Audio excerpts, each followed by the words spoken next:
एक क्षण येतो मित्रांनो प्रत्येकाच्या आयुष्यात, जो माझ्या आयुष्यात 2016च्या दिवाळीला आला होता. दिवाळीला अक्षरशः आमच्या घरी रेशनचे तांदूळ पण नव्हते, कारण आमचं कंबाईन कुपन होतं, 3 चुलते, ते कुपन त्यांच्याकडेच असायचं, म्हणजे घरामध्ये रेशनचे तांदूळ पण नाही. या परिस्थितीमध्ये मित्रांनो माझ्या प्लेटलेट्स डाऊन झाल्या आणि मला दवाखान्यात जायला पण पैसे नव्हते. जसं 2020 मॅच मध्ये स्कोर पण फास्ट होतो आणि विकेट्स पण फास्ट पडतात, तसंच माझ्या आयुष्यामध्ये विकेट्स पडत गेल्या. 2020 मध्ये माझी गाडी चोरीला गेली. 2020 मध्ये आमचा ग्रुपचा थोडासा प्रॉब्लेम झाला. 2020 मध्ये माझ्यावरती लोन झालं आणि 2020 मध्ये माझा ऍक्सिडेंट झाला. या सगळ्या गोष्टी माझ्या त्याच वेळेस झाल्या.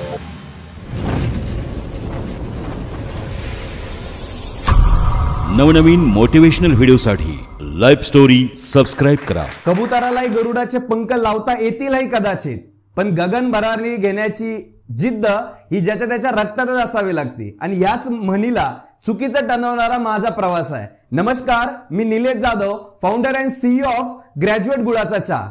मित्रांनो, माझ्या जर्नीमध्ये तुम्हाला माझा परिचय कळल आणि त्याच्यामधून मी कसं बनलो आणि तो तुमच्या आयुष्यामध्ये तुम्ही कसं वापरू शकतात तर हे तुम्हाला समजणार आहे. म्हणून या व्हिडिओला शेवटपर्यंत नक्की बघा.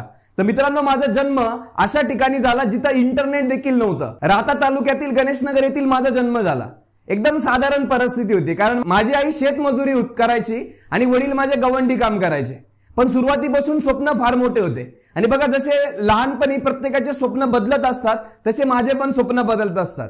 आणि बघा, आपण म्हटलं जातो की एव्हरी चाइल्ड इज स्पेशल. असं काही नाहीये, प्रत्येकाची वेगवेगळी जर्नी असती, पण प्रत्येक एक सेम थिंकिंग मधून येत असतो. मी पण अशाच परिस्थितीमधून आलो. ज्यावेळेस मी लहानपणी क्रिकेट बघायचो त्यावेळेस मला वाटायचं की मी क्रिकेटर झालं पाहिजे, आणि ज्यावेळेस मी एखादा मूवी बघायचो मला वाटायचं मी ऍक्टर झालो पाहिजे. नंतर एखाद्या बिझनेसमॅनला मूवी मध्ये बघितलं तर मला असं वाटायचं की मी बिझनेसमॅन झालो पाहिजे. ज्यावेळेस न्यूज चॅनलवरती एखाद्या पॉलिटिशियनला मी ऐकायचो त्यावेळेस असं वाटायचं की यार पॉलिटिक्स मध्ये गेलं पाहिजे. मित्रांनो, अशी जर्नी होती, पण साधारण परिस्थितीमधून होतो. घर इतकं साधारण होतं की इनिशियली सुरुवातीच्या माझे 5-6 वर्ष आम्ही दुसऱ्याच्या घरी राहिलेलो आहे. म्हणजे माझी मम्मी दिवसभर काम करायची आणि संध्याकाळी त्या मालकाच्या घरी त्यांचं आवरू लागायची, कारण आम्हाला राहायला मिळायचं. अशी साधारण परिस्थिती होती आणि वडील गवंडी काम करायचे. माझ्या आईचं शिक्षण फक्त 4थी होतं आणि वडिलांचं शिक्षण 9वी होतं. या परिस्थितीमधून मित्रांनो मला घरच्यांनी शाळेत टाकलं. आणि बघा, एक सर्वसामान्य माणसाच्या आयुष्यामध्ये प्रत्येकाला वाटत असतं की माझ्या मुलाने शिकलं पाहिजे, म्हणून माझ्या घरचे फार मेहनत करायचे आणि मला त्यांनी झेडपीच्या शाळेमध्ये टाकलं. पण त्यावेळी मला काय माझ्या घरचे म्हणायचे की तू जर शिकला नाही तर तुला आमच्यासारखं करावं लागेल. मग मी झेडपीच्या शाळेमध्ये शिकलो, इयत्ता 1ली ते 4थी पर्यंत. त्याच्यानंतर ज्यावेळेस मी 5वीला गेलो त्यावेळेस मला रयतच्या शाळेमध्ये, आमच्या घरापासून ती शाळा होती 4 किलोमीटरवर. मला सगळ्यात जास्त आनंद झाला, कारण घरापासून 4 किलोमीटर डेली जायला मिळणार आहे. कारण आमचा शनिवारचा बाजार असायचा आणि त्यावेळेस माझी मम्मी मला एखाद्या वेळेस घेऊन जायची. त्यावेळेस मला भारी वाटायचं की यार यस, आता तर रोजच आपल्याला त्या गणेशनगर मध्ये जायचंय, कारण घरापासून माझी शाळा 4 किलोमीटर होती. मग मी 5वीला रयत शिक्षण संस्थेमध्ये ऍडमिशन घेतलं. बघा, शाळेमध्ये जसं चालू होतं प्रत्येकाच्या आयुष्यामध्ये तसंच माझ्या पण आयुष्यामध्ये होतं. त्यावेळेस फार मोठं असं मी खरंच काहीतरी करेल असं मला पण वाटत नव्हतं, कारण मी 5वी मध्ये पण माझा जो काही स्कोर होता शाळेचा अकॅडमिक तो साधारणतः होता. नंतर 6वी झाली, 7वी झाली. जशी 7वी झाली तसं आम्हाला सेमी इंग्लिश मीडियम आलं होतं.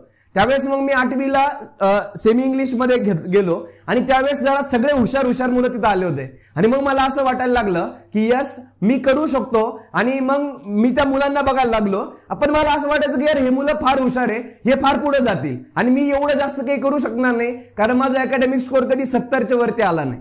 पण 9वीला मला 70 पेक्षा जास्त पर्सेंटेज पडले आणि मग मी ठरवलं की यस निलेश, की आता आपण करू शकतो. आणि मग मी सुरुवात केली 9वीला चांगला अभ्यास करण्याची. नंतर मी 10वी मध्ये पोहोचलो तर चांगला अभ्यास केला आणि 10वी मध्ये मला 80% पडले. बघा, ज्या वेळेस आपण काय करतो ना, कंपॅरिझन करत असतो की माझा मित्र इकडे गेला म्हणून मी तिकडे जाईल. माझी पण ती सेम स्टोरी होती. माझे सगळे मित्र सायन्सला गेले, जे सगळे 80च्या प्लस असणारे आणि खरोखर ते अकॅडमिक हुशार होते आणि ते सायन्सला गेले, म्हणून मला पण वाटलं मी सायन्सला ऍडमिशन घेतलं पाहिजे. मग मी सायन्सला ऍडमिशन घेतलं आणि ज्यावेळेस मी बोरोके कॉलेजमध्ये गेलो तर तिथे मला थोडंसं मॅथ चांगलं जमायचं. आणि एक मुलगा होता गायकवाड म्हणून, तो मला म्हणला की यार निलेश, तू एवढा हुशार आहे ना की तू खूप पुढे जाशील शिक्षणामध्ये. आणि मग मला असं थोडं रिअलाइज झालं की यस, मी खरंच एवढा हुशार आहे का. आणि मग मी 11वी खरंच चांगला अभ्यास केला. 10वी पेक्षा मला 11वी चांगले पर्सेंटेज पडले. नंतर 12वी मध्ये आलो, सगळ्यांशी चांगलं आम्ही बसनी जायचो, मजा करायचो, कॉलेजमध्ये फिरायचो, जसं नॉर्मल चालू होतं तसं चालू झालं. पण 12वीत पण मला चांगले मार्क्स पडले. त्याच्यानंतर 12वी नंतर इंजिनिअरिंगला जाण्याचा माझा खूप मोठा इच्छा होती की इंजिनियर बनायचं, कारण मी 3 इडियट्स हा पिक्चर बऱ्याच वेळेस बघितलेला होता आणि आतून असं वाटायचं की यार एक इंजिनियर बनायचंय. पण मित्रांनो 12वी झाली आणि 12वीच्या वेळेसच माझ्या बहिणीचं लग्न झालेलं होतं. माझी घरची परिस्थिती एकदम साधारण होती. म्हणजे माझ्या मम्मीला 100 रुपये हाजरी, वडिलांना 300 रुपये हाजरी त्या पिरियडमध्ये, म्हणजे साधारणतः 400 रुपये घरामध्ये यायचे. आणि त्याच्यामध्ये माझ्या 2 बहिणी, त्याच्यानंतर मी, माझं शिक्षण, हे सगळं कुठेतरी मॅच होत नव्हतं. त्यातल्या त्यात लग्नाला जे पैसे लागतात ते एक सर्वसामान्य माणूस कर्ज काढूनच करत असतो. म्हणजे घरच्यांना ते हप्ते पण होते. म्हणजे माझ्या मम्मीने जिथून ऑप्शन होता तिथून कर्ज काढलेलं होतं. बचत गट असतील, तिच्या नावावर असतील, दुसऱ्याच्या नावावर असेल, एक साधारणतः परिस्थिती. मित्रांनो मला माझ्या स्टोरीमधून मला माझी जर्नी तुमच्यापर्यंत नाही आणायची. पण बऱ्याच जणांना असं वाटतं की मी एक साधारण कुटुंबामध्ये आणि मग मी काही करू शकत नाही. जर मी ह्या लेवलला येऊ शकतो तर तुम्ही पण येऊ शकतात, म्हणून मी तुम्हाला टच करण्याचा प्रयत्न करतोय. आणि या जर्नीमध्ये 12वीला अशी परिस्थिती होती की साधारणतः मी 5,000 रुपये पण भरू शकत नाही. मग इंजिनिअरिंग कसं करणार, कारण इंजिनिअरिंगची फी 70-75 हजार रुपये आमच्या वेळेस होती 2014च्या आसपास. आणि मग अशी परिस्थिती होती. पण मित्रांनो बनायचं काहीतरी आहे, म्हणून मग ऍडमिशन तर घ्यावं लागणार. तर मी बीएससी ला ऍडमिशन घेतलं, तर आमच्याच कॉलेजमध्ये बोराव केला. आता ज्यावेळेस मी बीएससी करायचो, मला 12वीत चांगले मार्क्स पडलेले होते. म्हणून माझे 11वी-12वीचे मित्र किंवा माझे टीचर्स मला कोणी भेटल्यानंतर मला प्रत्येक जण म्हणायचे, का रे तू इंजिनिअरिंगला का नाही गेला? कारण एखादा हुशार मुलगा असेल तर तो एक तर डॉक्टर होतो किंवा इंजिनियर होतो. हे दोनच कॅटेगरी त्यावेळेस आम्हाला पण मोठ्या वाटायच्या. आणि मग मी सांगायचो की नाही सर, मला इंजिनिअरिंगला का गेलो नाही, कारण मला यूपीएससी करायची होती.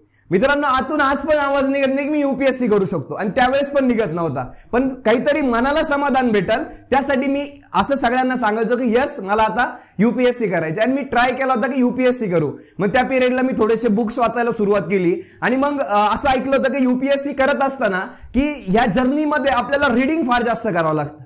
मग मी छत्रपती शिवाजी महाराजांचा परत एकदा इतिहास वाचला, त्यांचे बुक्स वाचले. नंतर मी असे सगळे पुस्तक वाचायला लागलो. त्याच्यामध्ये माझ्या हातामध्ये आलं होतं बायोग्राफी ऑफ स्टीव्ह जॉब्स. त्याच्यानंतर मी धीरूभाई अंबानींची स्टोरी वाचली आणि आपल्या महाराजांचा इतिहास तर सोबत होताच. आणि मग मला समजलं की अरे यार, स्टीव्ह जॉब्स सारखा एकदम साधारण माणूस ज्याच्याकडे स्वतःचे आई वडील पण नाहीये, तो जर एवढा मोठा ऍपल सारखी कंपनी बनू शकतो, तर निलेश तू IAS IPS किंवा एखादा गव्हर्नमेंट जॉब सोडून तू पण तुझ्या आयुष्यात काहीतरी करू शकतो. आणि मग मला त्या फर्स्ट इयरला थोडं रिअलाइज व्हायला लागलं की यस मी माझ्या आयुष्यात मोठं काहीतरी करू शकतो. त्याच्यानंतर मी धीरूभाई अंबानी ऐकलं आणि धीरूभाई अंबानींचे मला खूप छान ऐकायला मिळालं ऍटिट्यूड बद्दल, कारण त्यांचा ऍटिट्यूड खूप छान होता. म्हणजे त्यांना ज्यावेळेस नोकरी मिळाली होती त्यावेळेस त्यांनी ती सोडून ते बिझनेस करायला आले होते. आणि ते म्हणतात की मी माझं काम जर तुम्हाला आवडलं, माझं काम तुमच्या कंपनीला आवडलं, तर ते काम मी माझ्यासाठी का नको करू. आणि ते स्वतः आले इकडे इंडियामध्ये आणि स्वतः काहीतरी बिझनेस सुरू केला. मग मला समजलं की निलेश असं काही नाहीये की आपल्या आईला 100 रुपये हाजरी आहे, आपलं पत्र्याचं घर आहे, साधारण परिस्थितीमध्ये आपली स्वतःची जागा पण नाहीये आणि आपण काही करू शकत नाही. मग म्हणलं नाही आता करायचं. आणि मग फर्स्ट इयर झालं. मी जसं सेकंड इयरला मग मी ठरवलं की नाही आता आपण यूपीएससीचा पूर्ण जोरात अभ्यास सुरू करू, किंवा नाही जास्त काही तर PSI पर्यंत तरी चांगला अटेम्प्ट मारू. मग मी अभ्यास सुरू केला. बट SY ला असताना मित्रांनो, SY ची दिवाळी म्हणजे 2016ला एक क्षण येतो मित्रांनो प्रत्येकाच्या आयुष्यात, जो माझ्या आयुष्यात 2016च्या दिवाळीला आला होता. दिवाळीला अक्षरशः आमच्या घरी रेशनचे तांदूळ पण नव्हते, कारण आमचं कंबाईन कुपन होतं, 3 चुलते, ते कुपन त्यांच्याकडेच असायचं. म्हणजे घरामध्ये रेशनचे तांदूळ पण नाही. या परिस्थितीमध्ये मित्रांनो माझ्या प्लेटलेट्स डाऊन झाल्या आणि मला दवाखान्यात जायला पण पैसे नव्हते. मग माझ्या एका मित्रांनी मला थोडेसे पैसे दिले. ज्यावेळेस ते प्लेटलेट्स आपल्या पांढऱ्या पेशी कमी होतात त्यावेळेस आपण किवी सारखं फळ खात असतो, आणि ते फळ खायला सुद्धा माझ्याकडे पैसे नव्हते, कारण ते 100 रुपीजमध्ये 3 किवी यायचे. ते पण माझ्याकडे नव्हते, माझे मित्र मला घेऊन यायचे. या परिस्थितीमध्ये ठरलं की आता मी विचार करायला लागलो की आता किती दिवस. आणि बघा आपल्या प्रत्येकाच्या आयुष्यामध्ये क्षण येणार आहे की आता किती दिवस. ज्यावेळेस तुमच्या आयुष्यामध्ये तो क्षण येईल त्यावेळेस मित्रांनो वाईट परिस्थिती खूप जास्त येणार आहे, कारण जोपर्यंत चांगल्या अडचणी येत नाही तोपर्यंत मोठं सक्सेस पण मिळत नाही. ती दिवाळी अशी होती की घरामध्ये पैसे नाही, मम्मी कामाला सोयाबीन सोंगायला गेलेली, मी हॉस्पिटलला सलाईन घेऊन परत घरी यायचो, कारण मी कुठेतरी ऍडमिट पण राहू शकत नव्हतो. मग या परिस्थिती म्हणलं की नाही आता करायचं. आणि त्याच पिरियडमध्ये माझ्या आयुष्यामध्ये माझा एक मित्र आला आणि तो मित्रांनी मला नेटवर्क मार्केटिंगचा प्लॅन सांगितला. तो एका XYZ कंपनीचा प्लॅन होता. त्यांनी मला समजून सांगितलं. तो मला एका पेजवरती सांगत होता की निलेश लेफ्ट लेग जोडायचं, राईट लेग जोडायचं, जोडी बनली 1,000 रुपये, आपण वर्षामध्ये 1 करोड रुपये कमवू. मित्रांनो, मला खरंच 1 करोड दिसत नव्हते, पण मला माझी आई जे सोयाबीन सोंगायला गेली तिथं ते सोयाबीन सोंगणं किंवा शेतात जे कामाला जाणं ती थांबून जाईल. माझे वडील जे तनतन करताय, कामाला जात आहे, ती थांबून जाईल. माझं जे घर ऍटलीस्ट घराला प्लास्टर होईल, खाली सारवलेलं आहे तर कमीत कमी कोबा होईल. या व्ह्यूनी मित्रांनो मी नेटवर्क मार्केटिंग जॉईन केली. आणि मला बाकी काही दिसत नव्हतं. जे थोडंफार घरच्यांवरती कर्ज झालेलं लग्नाचं ते माझ्याकडून क्लिअर होईल. पण या परिस्थितीमध्ये मी सुरू केलं आणि मग मी माझं सगळं कॉलेज सोडून दिलं. SY ला अशी परिस्थिती आली होती की माझा SY सेकंड सेमला माझा फिजिक्सच विषय राहिला. मग त्याच्यानंतर मी TY ला गेलो, पण त्यावेळेस मी फिजिक्सच घेतला. म्हणलं जो विषय राहिलेला आहे, कारण मी पूर्णपणे इन्व्हॉल्व्ह झालो होतो नेटवर्क मार्केटिंग मध्ये आणि मी ठरवलं होतं की शिक्षणाने काही होत नाही. पण मला आता नंतर कळालं की सगळं जे काय होतं ते शिक्षणानेच होतंय. आणि मग मी ठरवलं की नाही, आता आपल्याला नेटवर्किंग करायचं. मी माझ्या घरच्यांना कमिटमेंट करायचो, पुढच्या 1 वर्षामध्ये बंगला बांधू, 1 वर्षामध्ये गाडी घेऊ. मोकार मोठं मोटिवेशन. कारण नेटवर्क मार्केटिंग मध्ये बाकी काही मिळो ना मिळो, होलसेल मध्ये आपल्याला मोटिवेशन खूप जास्त मिळतं. आणि मग मी ठरवलं की यस, आता आपल्याला एवढं जबरदस्त आपण होऊ शकतो. आणि ते एक्झाम्पल पण छान देतात. बऱ्याच जणांचा प्रश्न इथं असा असतो की सर आम्ही नेटवर्किंग करायला पाहिजे. ते तुमच्यावरती. असं काही नाही की नेटवर्क मार्केटिंगने तुमचे ड्रीम मोठे होतात. नक्कीच होत असाल, तुम्हाला कॉन्फिडन्स मिळत असाल, तुमच्या सेलमध्ये तुम्ही परफेक्ट बनत असाल, पण असं काही कंपल्शन नाही नेटवर्क मार्केटिंग. बघा, कुठल्या पण फील्डमध्ये तुम्ही काम करा, 5-6 वर्ष जातील तुम्ही पैसे कमवायला लागणार आहे. मग तुम्ही चहा विका, लस्सी विका, वडा विका, नेटवर्किंग करा, कॅमेरामॅन बना, त्याच्यानंतर युट्यूबर बना, इंस्टाग्राम इन्फ्लुएन्सर बना, कुठं पण जा, 4 ते 5 वर्ष तुम्हाला देणंही देणं. आणि मग ही जर्नी सुरू झाली. पण जसं मी TY ला आलो होतो त्यावेळेस मी माझ्या मित्रांना आधी सांगायचो की यार बघ, मी माझ्या आयुष्यामध्ये जोपर्यंत तुम्ही कॉलेज पास होऊन बाहेर नोकरी शोधत राहाल त्यावेळेस मी नोकरी देणार राहील. पण मग मला असं कधीच वाटलं नाही की भाई माझेच प्रॉब्लेम आहे. कारण मीच माझ्या जी स्कॉलरशिपची मला पैसे मिळायचे 20-22 हजार रुपये, ते सगळे मी इकडे लावायचो. मग एक क्षण आला मित्रांनो, मी 2 व्हीलर घेतली होती HF डिलक्स. त्याची स्टोरी सांगतो तुम्हाला. ती अशी होती की माझ्या आईने मला बचत गट काढून डाऊन पेमेंटसाठी पैसे दिलेले आणि मी बाकीचं सगळं लोन केलेलं. 50 हजाराची गाडी होती. आणि त्याच पिरियडमध्ये माझे जे सिनियर होते त्यांनी मेसेज टाकला माझ्या ग्रुपमध्ये, माझ्या शेअर केलं किंवा त्यांच्या स्टेटसला असं टाकलं की आज हमारे great leader Nilesh Jadhav sir ने लिया HF डिलक्स, उनका अगला टार्गेट है कार. आणि मग मला वाटलं की नाही यार, हे काहीतरी चुकीचं चालू आहे. नंतर ते असं सांगायला लागले. आणि नेटवर्किंग मध्ये मला अजून 2-3 गोष्टी चुकीच्या वाटल्या, जे की ते कारला 10 लाखाच्या आतला कारच समजत नव्हते. ते म्हणायचे की नाही स्विफ्ट डिझायर कार नाहीये, वॅगनोर कार नाहीये. त्याच्यानंतर त्यांचं असं म्हणणं होतं की प्रीमियम कार आहे. म्हटलं असं नाहीये. आज आपले पेट्रोलचे वांदे आणि आपण जर अल्टो पर्यंत पोहोचलो, स्विफ्ट डिझायर पर्यंत पोहोचलो, वॅगनर पर्यंत पोहोचलो, डे बाय डे आपण पुढे जाणार आहे. मग मी ठरवलं की नाही यार, इथं कुठेतरी मला नाही वाटू राहिलं की मी पैसा कमवू शकतो. आणि मी थांबलो मित्रांनो. आणि मग असा माझा पूर्ण प्रवास होता. मग मी निर्णय घेतला मित्रांनो की नेटवर्क मार्केटिंग थांबवायचं. मग आता थांबवायचं तर करायचं काय. मी जेव्हा माझ्या बहिणींना आणायला जायचो ना, मी 2 व्हीलरवर जायचो आणि त्यांना सांगायचो की दिदे नेक्स्ट टाइम येताना आपण कारमध्ये येऊ. मित्रांनो, नेटवर्किंग सोडलं, इतकं तोंडावरती पडलो होतो. कारण नेटवर्किंग मध्ये सांगायला होतं की सगळ्यांना सांगून बसा. आणि खरंच सांगितलं पाहिजे. ठीक आहे, तुमचा नेटवर्किंग मध्ये नाही होणार, पण कुठल्या तरी ट्रॅडिशनल मध्ये तुम्ही बिझनेस करू शकतात असं मला वाटायला लागलं. आत्ता वाटायला लागलं. पण त्यावेळेस मी पण इतके घाबरलेलो होतो, कारण TY झालं. मग आता करायचं काय. मग आता बिझनेस करावाच लागणार होता, कारण जॉब करू शकत नाही. कारण ऑलरेडी जॉब बद्दल मित्रांनो, एखाद्याला 50 हजार रुपये 1 लाख रुपये जरी पगार असला तरी पण नेटवर्किंग मध्ये आम्हाला असं सांगितलं जायचं की नाही, हे जॉब बी काही कामाचा नाही. इव्हन मला असं बऱ्याच लोकांनी सांगितलं होतं की IAS पण नेटवर्कर पुढे काहीच नाहीये. म्हणजे एवढं मोठी क्रेज माझ्या समोर नेटवर्किंगची झाली होती आणि मी जॉब बद्दल निगेटिव्ह झालो होतो. मग बिझनेस करायचा तर मग बिझनेस कुठला करायचा, कारण बिझनेस करायला पैसे लागतात. मग नेटवर्किंग मुळे बोलण्याचा कॉन्फिडन्स तर आलेला होता आणि अगोदरपासूनच बोलण्याचं खूप जास्त गट्स माझ्यामध्ये होते. आणि मग मित्रांनो, मी क्लासेस घेण्याचा डिसिजन घेतला.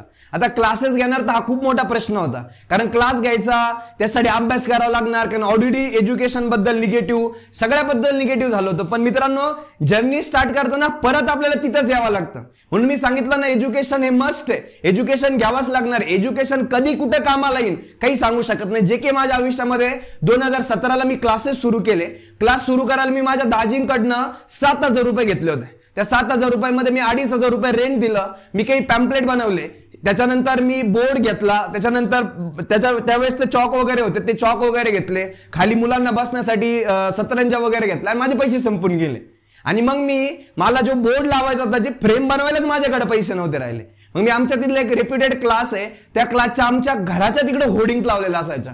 मी ती होर्डिंग चोरली. त्याचा एक किस्सा सांगतो. त्या होर्डिंग चोरत असताना ती ज्यावेळेस झाडाला ती रस्त्याच्या गाडीलाच होती. आम्ही काढायच्या वेळेसच एक मोठी गाडी आली. म्हणलं आम्हाला कोणीतरी बघन. मग आम्ही सगळे परत झाडावरून 3 जण आम्ही होतो, तर आम्ही सगळे खाली उतरलो आणि नंतर परत ती गाडी जाऊन दिली. नंतर परत ज्यावेळेस आम्ही वरती जायचो त्यावेळेस कुठली तरी गाडी यायची. मित्रांनो, ती फ्रेम चोरायला आम्हाला 1.5-1 तास लागला होता. मग आम्ही ती सोडली, खाली घेतली आणि आमचा जो एक वेल्डर मित्र आहे सचिन म्हणून, त्याच्याकडून आम्ही ते आमच्या क्लासच्या साईजच्या यांनी बनवून घेतली आणि त्याच्यावर जो आम्ही प्रिंट केलेला होता फ्लेक्स, तो फ्लेक्स लावून दिला आणि अशी सुरुवात केली.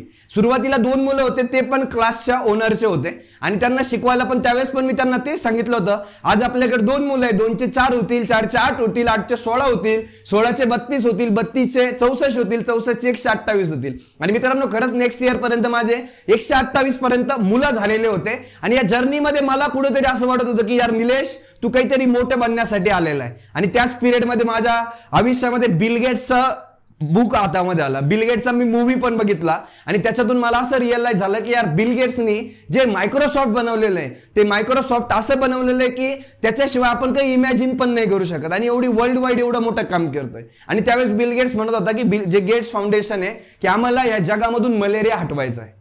मित्रांनो, मी विचार केला की यार आपण क्लास घेतोय, मुलांना शिकवतोय, चांगलं काम करतोय, पण आपण इंडिया लेवलला किंवा इंटरनॅशनल लेवलला काही काम करू शकतो का? आणि ती परत माझ्या डोक्यामध्ये गणगण सुरू झाली. आणि मग मित्रांनो, मी जेव्हा क्लास घेत होतो त्या क्लासच्या खाली मला एक चहावाला दिसला आणि तो चहावाला लिटरली 2017 मध्ये अशी परिस्थिती होती ना, टपरीवरती चहा मिळायचा. मग मी तो चहा बघितला, तो पिलो, त्याची टेस्ट वेगवेगळी असायची. त्याच्यानंतर त्याच्याकडे क्लिनिंगनेस अजिबात नसायचा. आणि ज्यावेळेस बघा आपण चहा प्यायला जातो की एक एनर्जी आपल्याला आली पाहिजे, त्यासाठी जातो ना, कायम चहावाल्यांच्या तोंडावरची एनर्जी संपलेली असायची. मग मी म्हटलं की यार एक अशी अपॉर्च्युनिटी आहे. त्याच पिरियडला मी सर्च केलं तर वर्ल्डमध्ये पाण्यानंतर सगळ्यात जास्त पिला जाणारा पेय चहा होता.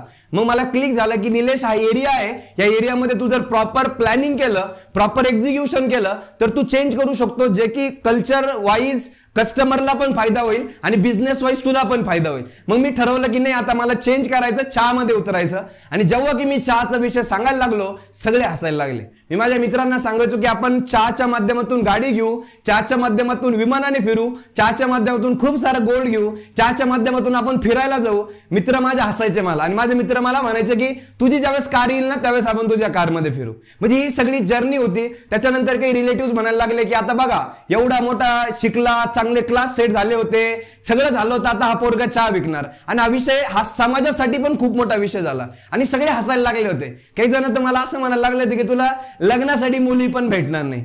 मला तो म्हणजे इतकं जास्त काही जण मला मजाकवारी म्हणायचे, तुम्ही काय भाऊ, आता तुम्ही चहावाले, तुम्ही पंतप्रधान होऊन जाणार आता भविष्यातले, कारण आपले एक चहावाला पंतप्रधान आहे. असं सगळीकडून ज्यावेळेस मित्रांनो जास्त आपल्याला थोडक्यात चिडवलं जातं ना, ती चीड मित्रांनो माणसाला बनवते आणि मला तीच बनवत होती. मला मोटिवेशनची कधीच गरज नाही पडली, कारण हे जे आजूबाजूचा सराउंडिंग होता ना, तो मला खूप जास्त निगेटिव्ह करत होता आणि त्या निगेटिव्हला मी पॉझिटिव्ह बनवत होतो. कारण ज्यावेळेस आपल्याला एखादं कोणीतरी निगेटिव्ह करतं ना, त्या निगेटिव्हला आपण पॉझिटिव्ह केलं पाहिजे. आणि आज जी मी लाईफस्टाईल जगतो ना, ती फार मोठी आहे आणि खूप चांगल्या लेवलला मी येऊन पोहोचलो. त्याचं रिझन हेच होतं, मी या लोकांचं ऐकलं नाही. बघा, ज्यावेळेस तुम्ही बिझनेसची स्टार्ट करतात ना, बरेच मला इंस्टाग्रामवरती किंवा युट्यूब चॅनलवरती बरेच जण मला क्वेश्चन करतात की सर, आपण हे काय करायला पाहिजे, की बिझनेस स्टार्ट करायला पाहिजे की नाही करायला. बिझनेस सुरू करा मित्रांनो. जे सराउंडिंगचं मोटिवेशन आहे ना, बघा इनिशियली हे लोक तुम्हाला अपोजिशन करणार आणि तेच लोक तुमच्यासाठी टाळ्या वाजणार. आणि नंतर आता लिटरली अशी परिस्थिती, माझे काही जे मावस चुलते असतील,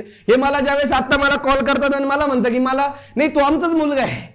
त्याच्यानंतर तुझ्या बहिणी आमचं, ज्यांनी कधी आम्हाला मागच्या बऱ्याच दिवसामध्ये कधी विचारलेलं नाही रिलेटिव्हने, त्या सगळेजण रिस्पेक्ट द्यायला लागले. त्याचं रिझन काय मित्रांनो, आम्ही चांगले तेव्हा पण होतो, आज पण चांगले. अचिव्हमेंटने आम्ही मोठे झालो म्हणून लोक रिस्पेक्ट द्यायला लागले. म्हणून तुम्हाला अचिव्हमेंट करणे. आणि मग मी स्टार्ट केलं शिर्डी येथे, शिर्डीच्या साईबाबांच्या पावनभूमीमध्ये 2018 मध्ये माझं पहिलं चहाचं दुकान. मित्रांनो, त्याचे तर वेगवेगळे किस्से. बिझनेस स्टार्ट करताना बऱ्याचशा आपल्याला अडचणी येत असतात. त्या अडचणी मला पण आल्या. ज्यावेळेस आम्हाला गाळा बघायचा, त्यासाठी डिपॉझिट लागणार. क्लासेसमधून इनिशियली तर पैसा येत नव्हता, कारण क्लासेसमध्ये बरेचसे ओळखीचे असतात. कुणी म्हणतं कांदे विकल्यावर देऊ, कुणी म्हणतं सोयाबीन केल्यावर देऊ, असे बरेचसे. आणि मी ग्रामीण भागामध्ये क्लास घेत होतो. या परिस्थितीमध्ये सुरू केलं. मार्केटिंगला पैसे नव्हते. मार्केटिंगला आम्ही खूप साऱ्या पत्रिका बनवल्या आणि 1 to 1 जाऊन आम्ही पत्रिका वाटल्या. आणि पत्रिका वाटल्यानंतर मित्रांनो एवढा चांगला रिस्पॉन्स मिळाला.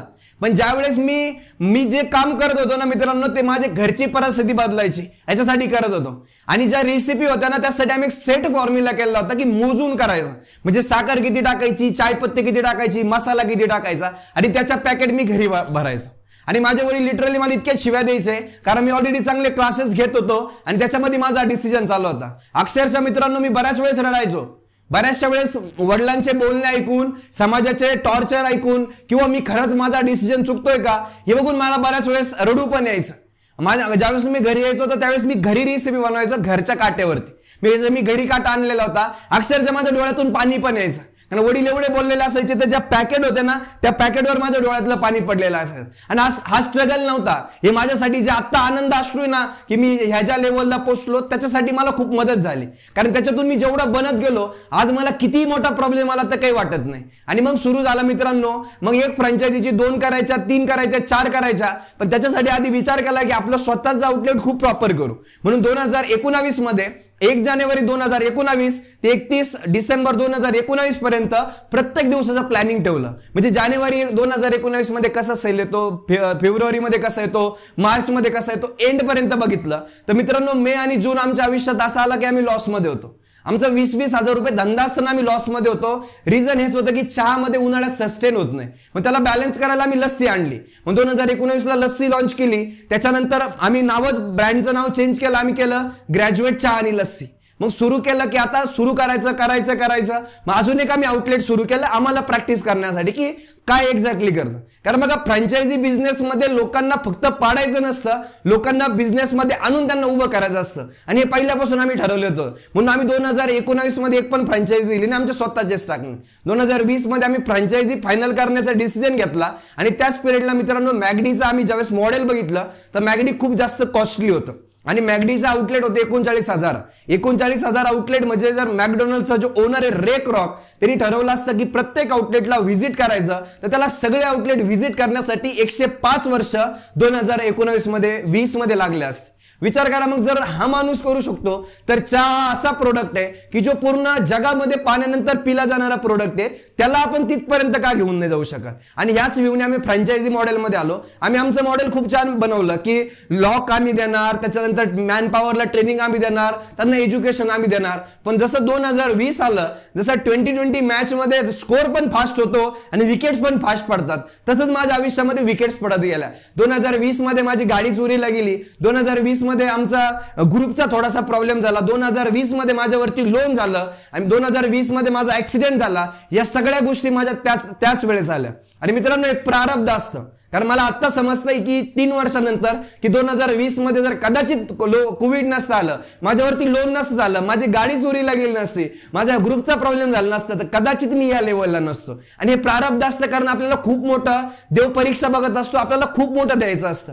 आणि मग 2020 ला एक फ्रँचायझी फायनल केली होती, ती पण ओपन झाली नाही. नंतर ती पण कॅन्सल होऊन गेली. नंतर मग मोटिवेट व्हायला लागलो. एक मूवी बघायचो, मिशन मंगल मूवी बघितला. स्वतःला सांगायला लागलो की यस निलेश होऊ शकतं.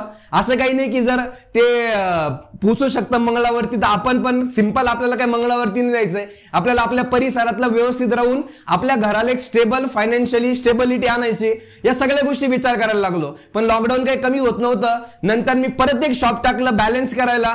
नंतर ते पण सेकंड कोविड मध्ये परत हे झालं. आणि मग ठरवलं की आता काहीतरी वेगळं करावं लागेल. आणि अक्षरशः मित्रांनो अशी सिच्युएशन आली होती, ज्या सिच्युएशनला मी माझा मित्र नितीन कोळेकरला सांगितलं की भाऊ आता चहाचा धंदा आपण बंद करून टाकू आणि दुसरं काहीतरी बघू. अशा सिच्युएशनला आलेलो असताना परत कोविडची वेव शांत झाली आणि मग ठरवलं की आता काहीतरी ट्राय करू. शॉपवरती बघायचं होतं, आमचा 8-9 हजाराच्या वरती धंदा जात नव्हता. पण माझं तेच होतं की जोपर्यंत आपला शॉप 20-30 हजाराला सेट होत नाही तोपर्यंत फ्रँचायझी द्यायची नाही. कारण एक फ्रँचायझी कमीत कमी 10,000 रुपये पर डेला चालली पाहिजे. मग त्यांनी ऍटलीस्ट 2-2.5 हजार रुपये नेट प्रॉफिट केला पाहिजे. या व्ह्यूनी मी 2020 मध्ये सुद्धा फ्रँचायझी नाही दिल्या, 21 मध्ये पण नाही दिल्या. मग मला कळालं की सेल कमी होण्याचं कारण हेच आहे, कोविड नंतर लोकांची मेंटॅलिटी बदललेली नाहीये आणि साखरेच्या चहावर तो लोक कमी फोकस करताय. मग बघितलं मार्केटमध्ये कुठला चहा जोरात चालतोय तर त्यावेळेस गुळाचा चहा चालवतात आणि मग आम्ही नवीन ब्रँड लॉन्च केला आणि त्याचं नाव दिलं आम्ही ग्रॅज्युएट गुळाचा चहा आणि लस्सी. तो आम्ही नोव्हेंबर 2021 ला स्टार्ट केला आणि आम्ही फ्रँचायझी द्यायला सुरुवात केली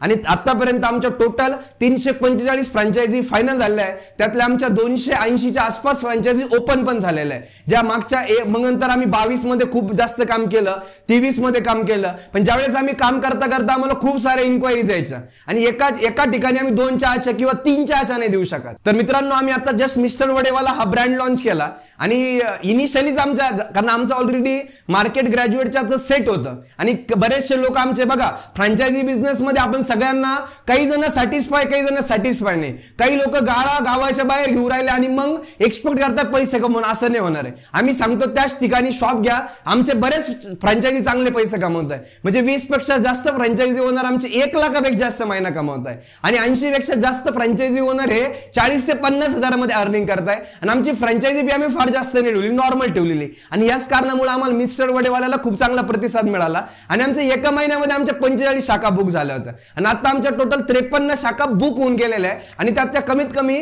36 शॉपचे आमचे कामं सुरू आहे. आणि येणाऱ्या काळामध्ये मिस्टर वडेवाला पण जसा मॅगडी हा पूर्ण इंडियामध्ये पूर्ण जगामध्ये पसरला तसा आपला महाराष्ट्राचा छत्रपती शिवाजी महाराजांच्या भूमीतील आपला जो वडापाव आहे तो पूर्ण देशामध्ये जगामध्ये पसरवण्यासाठी आम्ही आणि आमची टीम प्रयत्न करतोय. मित्रांनो बघा या माझ्या जर्नीमधून तुम्हाला समजलंच असेल की मी यशस्वी झालो की अपयशी झालो.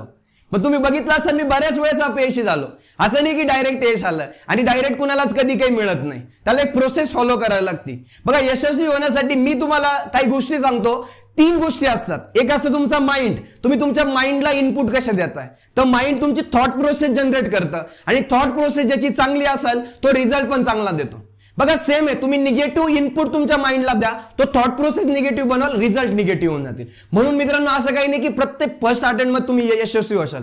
मी माझ्या आयुष्यामध्ये शाळांचा धंदा करून बघितला, गाया ओढून बघितल्या, क्लासेस घेऊन बघितले, ट्रेनिंग घेतलं. मला जिथं चान्स मिळाला तिथं मी शाळेमध्ये जाऊन शिकवलं. त्याच्यानंतर मी चहाचा बिझनेस केला, वडापावचा बिझनेस केला आणि आज कुठेतरी मी यशस्वी झालो. मित्रांनो मला माझ्या जर्नीमधून सांगायचं हेच आहे, एक ना एक दिवस तुम्ही नक्कीच यशस्वी होणार आहे. पण ते एका दिवसासाठी तुम्हाला किती दिवस घालावे लागतील हे कधीच निश्चित नसतं. म्हणून कायम काम करत राहा आणि पाण्यासारखं वाहत राहा.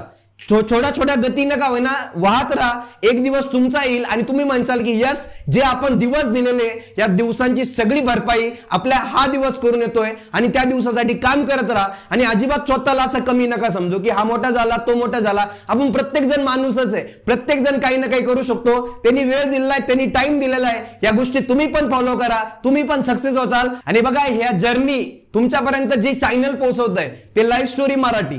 बघा याच्या मागे यांचा काय हेतू मला काही माहिती नाही, पण तुम्हाला आमच्यासारख्या एंटरप्रेन्युअरचा व्हिडिओ यांच्या चॅनलवरती फ्री मध्ये ऐकायला मिळतोय. तर मित्रांनो या चॅनलचे पण धन्यवाद आणि या चॅनलच्या माध्यमातून तुम्हाला अशा नवीन नवीन स्टोरी पण मिळणार आहे. त्याच्यामुळे या चॅनलला सबस्क्राईब करा आणि जास्तीत जास्त लोकांना शेअर करा. धन्यवाद. थँक्यू. लाईफ स्टोरी हे चॅनल प्रेरणादायी लोकांचा जीवन प्रवास कसा झाला हे दाखवण्याचे काम करते. जर तुमच्या आसपास लोकांमध्ये अशाच काही प्रेरणादायी लाईफ स्टोरी असतील तर आम्हाला कळवू शकता. त्या लाईफ स्टोरीज आम्ही लाखो लोकांपर्यंत पोहोचवू ज्याने इतर लोक इन्स्पायर्ड होतील. कॉन्टॅक्ट नंबर डिस्क्रिप्शन मध्ये पहा.